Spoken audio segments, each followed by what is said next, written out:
So now we will see in detail about what is happening in syntax analysis. Now, syntax analysis, it is even known as parsing, P-A-R-S-I-N-G. It is even known as parsing. It is done by a syntax analyzer. Syntax analyzer is even known as a parser. So these are the general terms you need to know. Syntax analysis, even known as parsing, it is done by a syntax analyzer or a parser. Now, look, when you think about any programming language, you will have a set of code called program. Is made up of something called blocks. Blocks are made up of statements. Statements are made up of expressions. And the smallest thing is something called tokens. Now, generation of these tokens, it is done by your lexical analyzer. He has already done the job of doing a token generation. Now, the syntax of a programming language, it is decided by a context-free grammar. Now, let us see what is the role of a parser. We earlier saw what is the role of a lexical analyzer. Now, we are going to see what is the role of a syntax analyzer. Okay, now look, you have your source program. You went through phase number 1, which was the lexical analyzer, and then you have got tokens. Now, these tokens, they are passed into the parser or the syntax. And the job of the syntax analyzer or the parser is to generate a parse tree. A parse tree will be in the structure of a tree. You will be generating a parse tree, and then you will be passing it on to the next phase of the compiler. The next phase of the compiler is semantic analyzer or type checking. So the tokens you got from the lexical analyzer, you pass it into the parser where you will be generating a parse tree. Now, in between all these processes, you might encounter errors. All those errors, they are handled by the error handler, and you will be needing intermediate storages in between, and the storage stuff, it will be done by the symbol table, storing your variables, storing your values and all that. No calculations, nothing are done. You just check for the syntax. As the name itself tells you, syntax analyzer. Now, only if the syntax is perfect, you will be getting a parse tree. If you have a problem in the syntax, your parse tree will not be generated. So the syntax is perfect, you get a parse tree, and you will be able to give it to the next phase of the compiler. Now, in syntax analysis, error handling plays a very important role. Now, when you think about errors which can happen, there are many kinds of errors which can happen. One is something called lexical. Lexical means of language. Lexical errors. Okay, lexical errors are usually like misspellings. Imagine you are planning to write character, C-H-A-R, and then you simply write C-H-R and declare something. Those kind of errors, some spelling errors, or you have a variable called RAD, you have given int RAD, and then when you do your calculations, you simply write RD. All those kind of spelling errors, those are called lexical errors. You can even have syntax errors. Look here, I've written a syntax error. I expected a bracket even after this, but I went wrong in the syntax. Or if you write your if else loop, if then else loop, any kind of a syntax, Like, you forget ending it up with a semicolon. All those come under the category called syntax errors. Then you even have something called semantic errors. Semantic errors, they are actually done in detail by the semantic analyzer. Semantic analyzer. Semantic analysis is actually the next stage. It is even called type checking. Okay, like imagine you do have something called int I.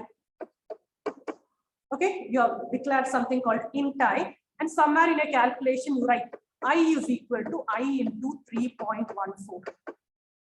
Okay, actually there is no error in your program, but when you do that type checking, you will have a problem like, imagine I was equal to 2. Your result, initially if I was equal to 2, you will get only the integer part stored. You actually expected something called 6.28, but only the integer part will be taken. So all these kind of things, they are done by the semantic analyzer. So that is also a type of error which can happen, semantic errors. Or you can even have logical errors, like infinite recursive calls, or you're planning to divide by a 0 and all that. So these are the various levels of errors which can happen when you write a program. Now, what is the goal of an error handler? Now, error handlers, they have to do 3 jobs. One is the errors should be reported. You should be able to recover from the error without your complex computational complexity going down. So these are the goals of an error handler. Reporting, recovery, both these should happen without a slowing down. Now, there are many error recovery strategies too. One is called panic mode, phrase level, error productions, global correction. I leave this to you. This is theory stuff. You can read it by yourself and understand. Very simple.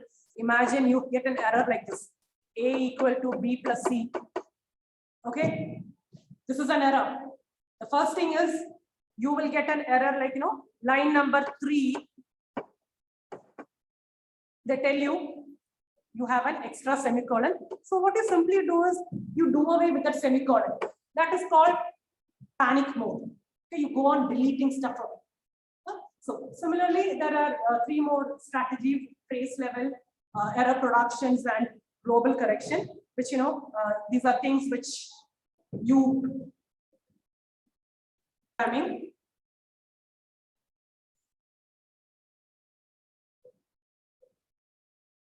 we'll see about types of parsers.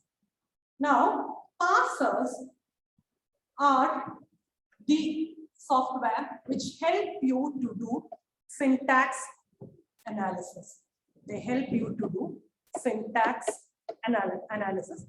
Parsers, another name as we earlier saw, you call it syntax analyzer.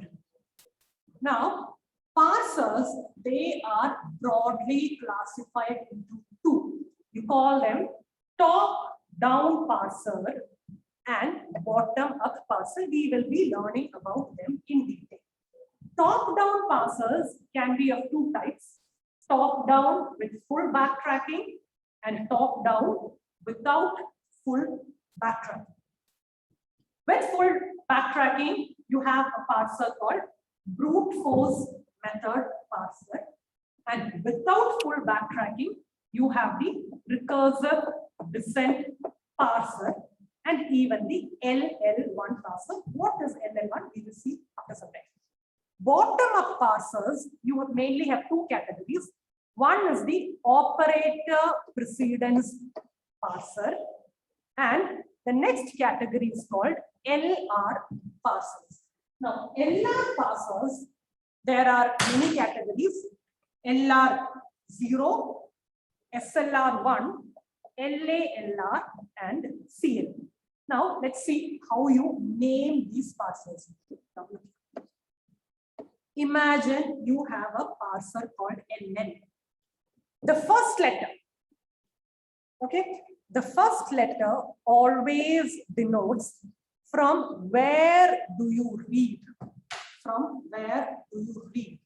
And the second letter always denotes what kind of derivation is followed. Okay, the first letter denotes from where do you read, and the second denotes the type of the derivation. Okay, now look here. LL1 parser means you read from the left and you follow the leftmost derivation. This kind of a parser. LR. Now all these parsers, you read from the left and then you do your rightmost derivation. Okay, L, read from the left, R is rightmost derivation. You do not have any parser starting with R because in no programming language you read backwards. You always read only forward. That is why you never have any parser starting with R. Now come here. LR is read from the left, rightmost. Now this 1 over here and 0 over here, it means how many characters are there. Here very simple, you read 1 character, here you read no characters. Now SLR is again, you read from the left, you follow the rightmost derivation, you read a character at a time. S is simple. Simple, read from the left, rightmost derivation, a character at a time. LALR, again, read from the left, rightmost derivation. This LA is look ahead. Look ahead, read from the left, rightmost derivation. This also, read from the left,